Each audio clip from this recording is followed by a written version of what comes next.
چھا گیا، کیسے تجھ سے کروں سامنا، گر رہا ہوں ذرا تھامنا، خالی دامن لیے آ گیا۔ سحر کے دسترخوان پر، جس پر ہمارے اسپانسرز ہیں قرشی، میزان اور اسمارٹ کیچ اپ، ہمارے اسپانسرز کا شکریہ، اور علماء کرام کے ساتھ یہاں پر بیٹھے ہیں مولانا تقی مہدوی صاحب ہیں، مفتی عامر صاحب ہیں، مفتی سہیل صاحب۔ ایک بات سے میں آغاز کرتا ہوں جو کہ ایک اور حوالے سے تو ہو چکی ہے، بس اب اس پہ اپنی رائے دے دیجیے گا، پھر ہم آگے سوالات بڑھتے ہیں، کہ آج بھی ہماری افطار کی نشریات میں ایک ادارہ آیا تھا کہ جو کہ تھیلیسیمیا کے بچوں کو ظاہر ہے وہ خون وغیرہ لگاتا ہے، ان کا جو اصل کام ہے وہی ہے بلڈ ڈونیشن جتنا آتا ہے اس کے حساب سے وہ بچوں کو خون لگاتے ہیں۔ رمضان میں ایسے سارے ادارے پرابلم میں آ جاتے ہیں کیونکہ بلڈ ڈونیشن میں ایک واضح کمی ہو جاتی ہے، ظاہر ہے جو فقہی تقاضا ہے اس کی بھی وائلیشن نہ ہو سکتی ہے نہ ہونی چاہیے۔ کیا اب ایسی اس میں مفتی صاحب بیچ کی صورت نکالی جا سکتی ہے کہ فقہی تقاضا بھی وائلیٹ نہ ہو لیکن ایسے ادارے مشکلات میں بھی نہ آئیں؟ بسم اللہ الرحمن الرحیم، اللہم صلی علی محمد وعلی آلہ واصحابہ وبارک وسلم۔ قرآن کریم میں اللہ رب العالمین فرماتا ہے ان اللہ یأمرکم ان تؤدوا الامانات الی اہلہا، کہ بے شک اللہ تعالیٰ حکم دیتا ہے تمہیں کہ امانتوں کو ان کے اہل کی طرف لوٹاؤ۔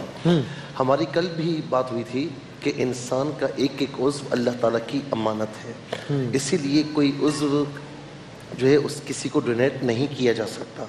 اچھا رہی بات کہ خون ہے تو ظاہر ہے کہ یہ سرکولیٹ ہوتا ہے اور نیو جنریٹ بھی ہوتا ہے، ٹھیک ہے نا، تو اس میں ائمہ کا اختلاف ہے۔ اچھا، تو بہرحال اس میں جو درمیان کی صورت ہے وہ یہی ہے کہ جہاں پر بلڈ دینے کی سخت ضرورت ہو تو وہاں پر دیا جا سکتا ہے، ائمہ نے اس کی اجازت مرحمت فرمائی ہے۔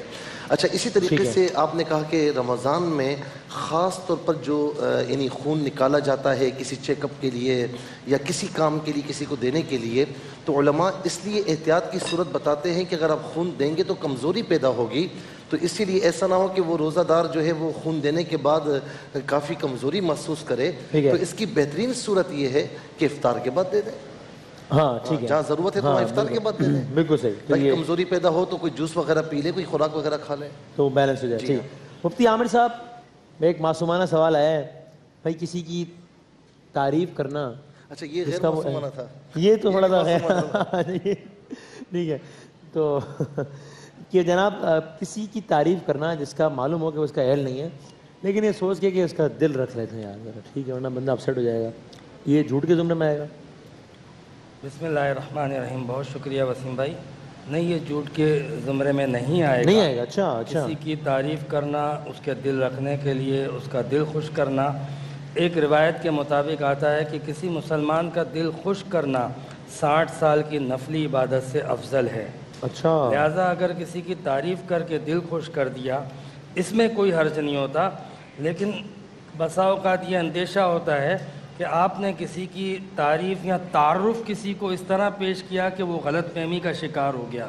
اس میں ذرا سا احتیاط کرنی چاہیے کہ کوئی شخص تھا تو ایک عام سا آدمی، آپ نے اس کو جو ہے وہ کوئی بہت بڑھا دیا ہے فقط زیب داستاں کے لیے، اور وہ اپنے اس حوالے سے اس سے کانٹیکٹ بھی کر رہا ہے، رابطے بھی کر رہا ہے، جبکہ وہ اس کا اہل بھی نہیں تھا۔ اصل میں ایک بات یہی پوچھنے والا تھا جو بھی مفتی سہیل صاحب نے بھی اشارہ کیا کہ پھر یہ لائن کہاں ڈرا ہوتی ہے کہ کب یہ بات تعریف کے زمرے سے نکل کر چاپلوسی اور خوشامد کرنے کے زمرے میں داخل ہو جاتی ہے؟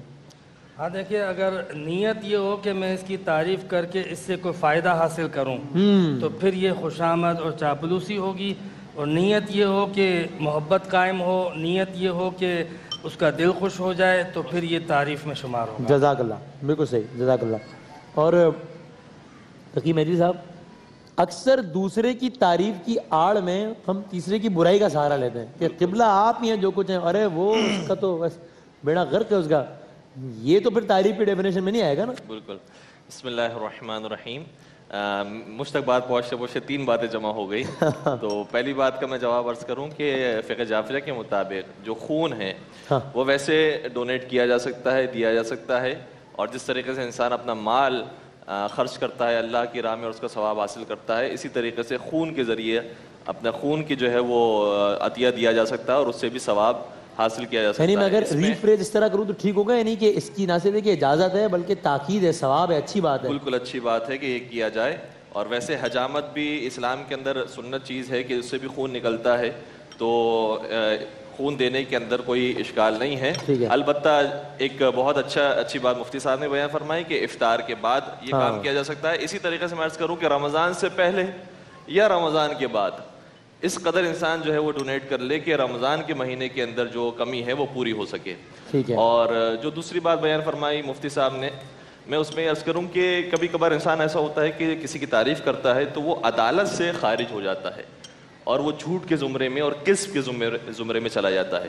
اگر ایسی تعریف کی گئی ہے کہ جو ایک عمومیت رکھتی ہے اور اس کا دائرہ بہت وسیع ہے, جیسے آپ اچھے انسان ہیں, بہت خوبصورت انسان ہیں, بہت اچھی باتیں کرتے ہیں, اگر یہ اس طرح کی ہم نے تعریف کی ہے کہ جس کا دائرہ بہت وسیع ہے, تو یہ نہ جھوٹ کے زمرے میں آ رہا ہے اور سامنے والے کا دل بھی خوش ہو رہا ہے اور اس کے اندر خود اعتمادی پیدا ہو رہی ہے, تو یہ بہت اچھی بات ہے.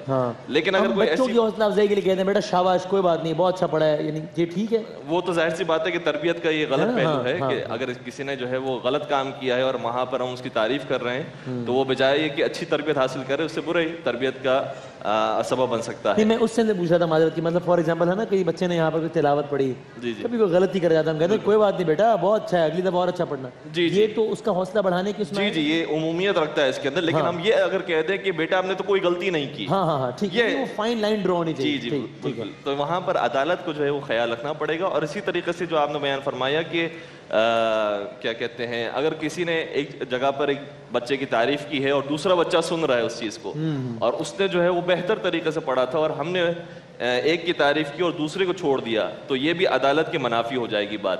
ایک صاحب نے بڑی خوبصورت بات کی, کہتے ہیں کہ آج کل کے بچے اتنے سمجھدار, اتنے ہوشیار ہو گئے ہیں کہ اگر ہم نے کسی ایک بچے کے ساتھ شفقت کا مظاہرہ کیا, اس کے سر پر ہاتھ پھیرا, اس کے احوال پرسی کی, تو دوسرے بچے کو اتنا فوراً سے پتہ چل جاتا, کہتا ہے کہ مجھے آپ نے جو ہے وہ محبت نہیں کی. اور اگر پھر ہم اس کے بعد محبت کا اظہار اس دوسرے بچے سے کرتے بھی تو کہتے ہیں کہ آپ نے اس پہلے کی وجہ سے مجھ سے کیا. تو اس قدر ذہین ہوتے ہیں بچے, یہ فوراً بعد محسوس کرتے ہیں. لہٰذا عدالت کے جو تقاضے ہیں اس کو بھی پورا کرنا چاہیے. ذرا معاشرتی حوالے سے ایک سوال آپ پہلے کچھ. جی اسی حوالے سے میں بات عرض کروں کہ جس طرح یہ مفتی صاحب نے فرمایا, قبلہ علامہ صاحب نے بھی فرمایا, دیکھیں بعض اوقات حدیث پاک میں بھی ہے کہ جھوٹ بولنا بالکل جائز نہیں ہے مگر چند مواقع پر.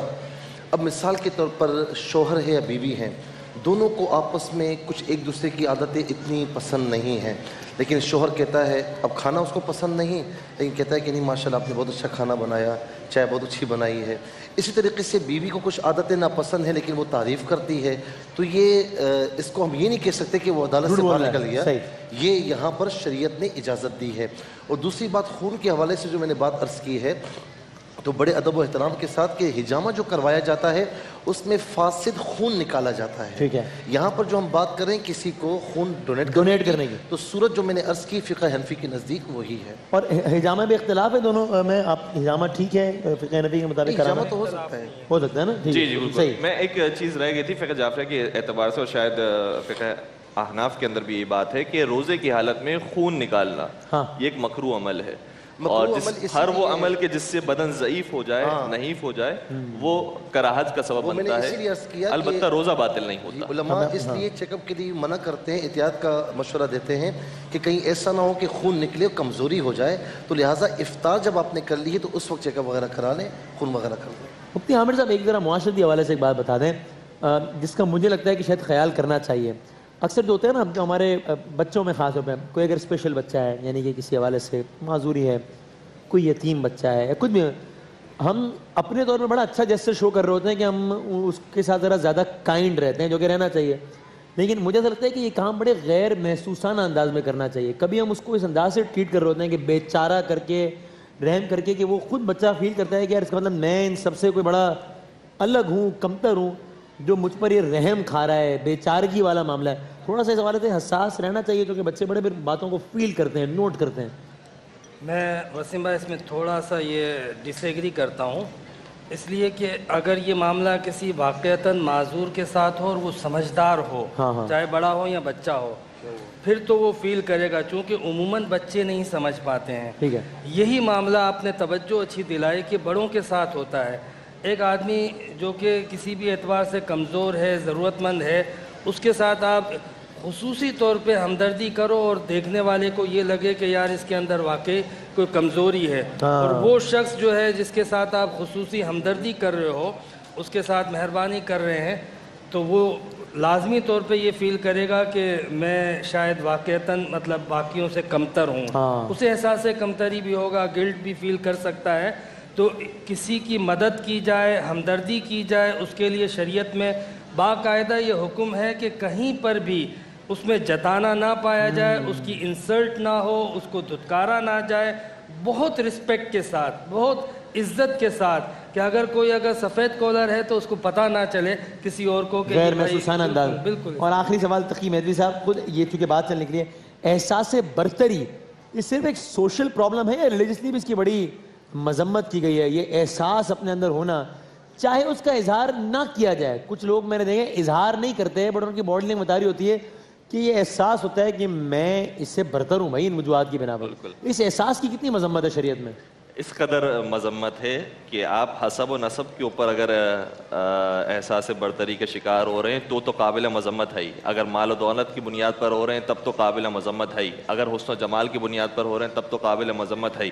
یعنی دنیاوی جتنی بھی چیزیں ہیں اگر اس کے اوپر انسان اپنے آپ کو برتر سمجھ رہا ہے تب تو یہ قابل مذمت ہے ہی. میں اب کی خدمت میں عرض کروں کہ اگر کوئی اپنی عبادات کی وجہ سے, اگر کوئی اپنے دینداری کی وجہ سے بھی اپنے آپ کو برتر محسوس کر رہا ہے تب بھی یہ قابل مذمت ہے. ایک روایت کا جملہ یہ ہے کہ اگر دو شخص مسجد میں داخل ہو, ایک گنہگار ہو اور ایک عابد ہو, لیکن ایسا ہوتا ہے کہ جب وہ مسجد سے خارج ہوتے ہیں تو جو عابد ہوتا ہے وہ گنہگار بن کر باہر نکلتا ہے اور جو گنہگار ہوتا ہے وہ عابد اور دیندار اور مؤمن بن کر باہر نکلتا ہے. سوال کیا ہے کیسے ممکن ہے؟ کہا کہ جب یہ عابد داخل ہوتا ہے مسجد میں تو اسے اپنی عبادتوں پر اتنا گھمنڈ ہوتا ہے کہ میں متقی پرہیزگار انسان ہوں, اور یہ جو شخص داخل ہوا یہ تو بڑا گنہگار فاسق و فاجر ہے, لہذا پروردگار میری عبادتوں قبول کرے گا. جب یہ باہر نکلتا ہے تو گنہگار حالت میں نکلتا ہے, اور وہ شخص جو گنہگار ہوتا ہے وہ کہتا ہے کہ پالنے والے ویسے تو میں معصیت کار ہوں لیکن آج تیری بارگاہ میں آیا ہوں, سجدہ ریز ہوا ہوں, عبادت کرنے کے لیے آیا ہوں, تو میری عبادت کو قبول فرما لے. تو جب وہ مسجد سے خارج ہوتا ہے تو وہ مؤمن اور عابد کی شکل میں باہر آتا ہے. جزاک اللہ. ہم وقفے پہ جاتے ہیں, پھر وقفے کے بعد آپ لوگوں کے سوالات بھی.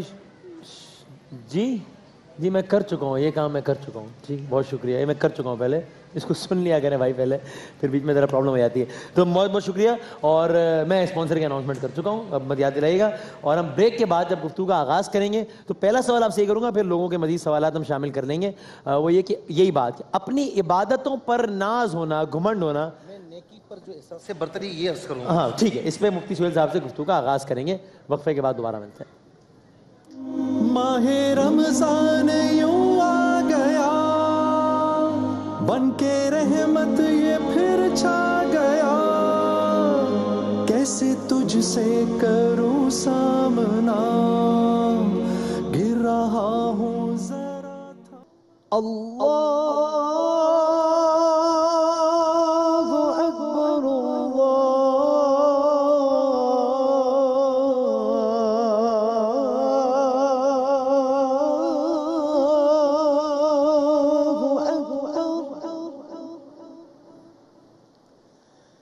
أشهد أن لا إله إلا الله,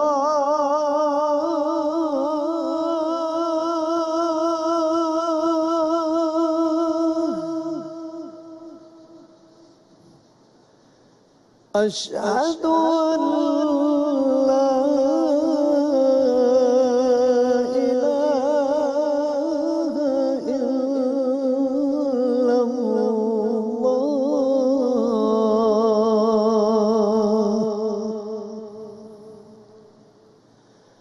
أشهد أن محمد رسول الله,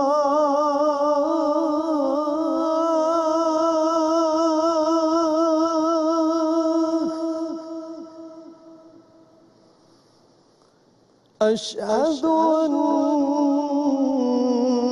محمد رسول الله.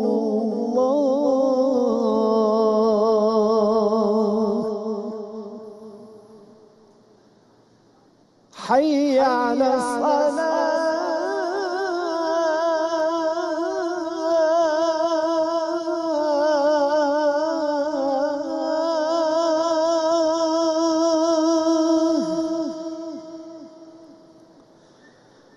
حي على الصلاة.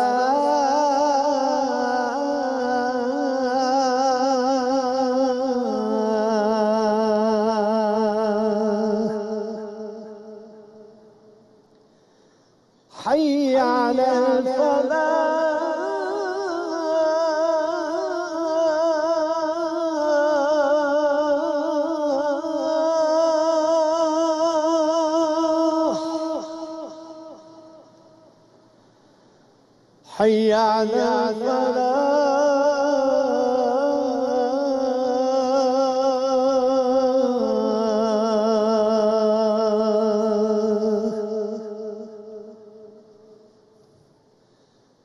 الصلاة خير من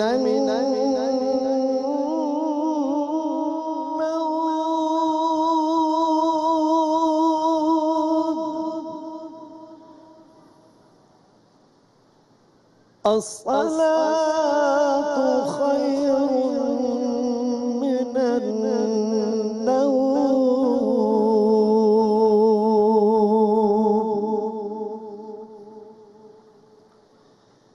الله أكبر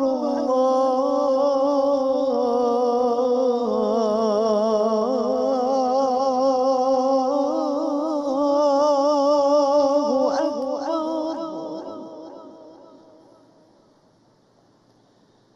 لا إله إلا